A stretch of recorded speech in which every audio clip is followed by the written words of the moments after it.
Vamos falar sobre o transtorno do espectro autista, mas antes de diferenciar para você esse diagnóstico de outros diagnósticos e antes de falar das principais características, eu quero te fazer 3 alertas. Primeiro alerta: transtorno do espectro autista não é sinônimo de transtorno do desenvolvimento. Ele é um dos transtornos do neurodesenvolvimento, mas nós temos também outros transtornos, como transtornos motores, como os transtornos de tique, como as deficiências intelectuais e até mesmo os transtornos de desenvolvimento não especificados. Então, o autismo é um entre os transtornos do desenvolvimento, mas não é o único. Esse é o meu primeiro alerta. Meu segundo alerta: nós precisamos cuidar de estar sempre atualizados, de estar lendo, relendo, sabendo dos critérios diagnósticos e sabendo dos nossos principais manuais, que no momento, neste ano de 2024, no qual eu estou gravando esse vídeo, nós psicólogos devemos nos basear no DSM-5 versão revisada,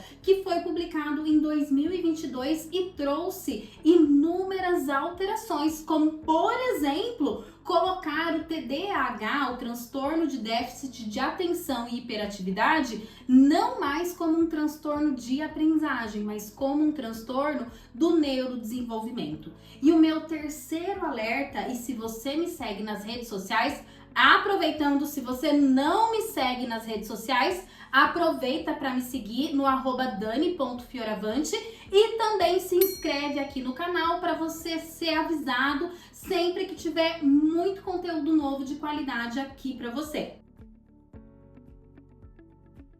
Falando então, se você me segue nas redes sociais, você sabe que eu digo sempre, um sintoma não faz diagnóstico. Então, quando a gente fala do transtorno do espectro autista, nós precisamos lembrar que nós temos 3 critérios fundamentais de diagnósticos em 2 grupos de sintomas. O primeiro grupo de sintomas são os padrões de interação e comunicação. Então, a criança com transtorno do espectro autista, ou adolescente, ou até mesmo adulto, ela vai ter dificuldade no estabelecimento de contato visual, na reciprocidade social, quem desenvolver empatia, se colocar no lugar do outro, perceber as metáforas da nossa linguagem, e vai ter justamente nessa dificuldade de perceber as metáforas, de ler contexto, ela vai ter muita dificuldade de comunicação também.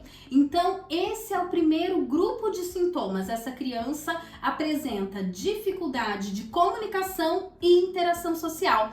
E o segundo grupo de sintomas, ou no segundo grupo de sintomas, nós temos os padrões restritos e repetitivos. Então, são as estereotipias comportamentais, tanto para mais como para menos. O que isso significa? Então, nós temos movimentos a mais, a criança que vira a cabeça, que bate a cabeça, que fica girando um objeto repetidas vezes, ou nós temos também restrição alimentar, por exemplo. Nós temos comportamentos reduzidos e restritos, como por exemplo também o hiperfoco. Essa criança se interessa por determinado assunto, por determinado objeto, e aí desenvolve um hiperfoco para esse assunto ou para esse objeto. Então, esses são os 2 critérios aí amplos de diagnóstico, e a gente precisa lembrar também que no caso do autismo nós temos 3 níveis: nível 1, nível 2 e nível 3, de acordo à necessidade de suporte que essa criança ou que esse adolescente necessita.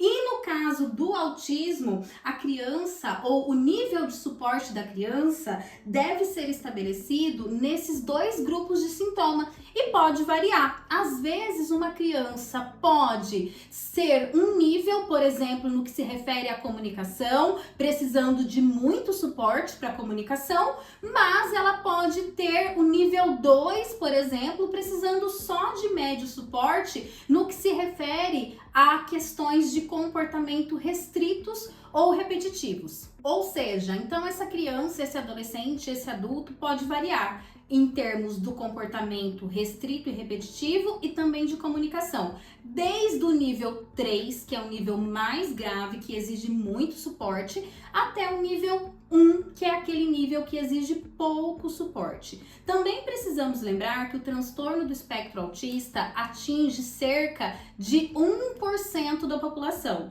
É um número relativamente alto, porém, nós temos que lembrar que nós estamos diagnosticando, enquanto sociedade, muito mais do que 1% das crianças. Então, é preciso cuidado na hora de realizar essas avaliações e esses diagnósticos. E, além disso, nós precisamos lembrar também que, como um transtorno do neurodesenvolvimento, os primeiros sinais, os primeiros sintomas do autismo, a gente já percebe entre 24 e 36 meses de idade, que é o momento, e essa é uma das teorias que eu acredito para explicação do transtorno do espectro autista, é o momento da poda neural. O que é a poda neural?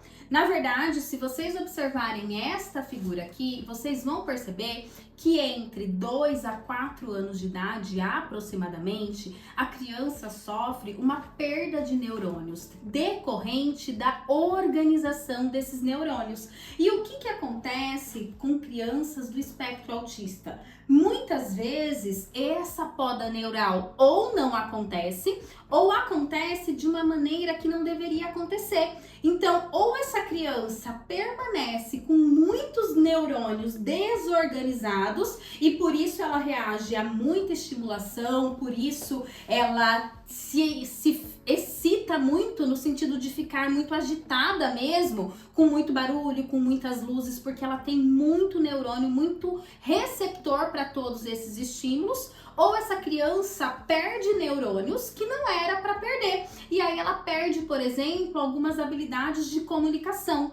Então, muitas vezes é comum, sim, que crianças antes falavam, verbalizavam e depois dessa idade começam a desenvolver, né, na verdade, alguns comportamentos aí, algumas dificuldades de fala, justamente por essa poda neural. Esta é a teoria na qual eu acredito. Tem várias teorias aí sobre o autismo, mas sempre aqui, toda quarta-feira, inclusive, em que você tem vídeo novo toda semana, eu vou trazer para você conteúdo baseado na neurociência e desenvolvimento infantil. Ficou com dúvida? Quer que eu traga outro assunto? Quer que eu me aprofunde no tema do autismo para você? Então, escreve aqui nos comentários que eu vou ter o maior prazer em te responder.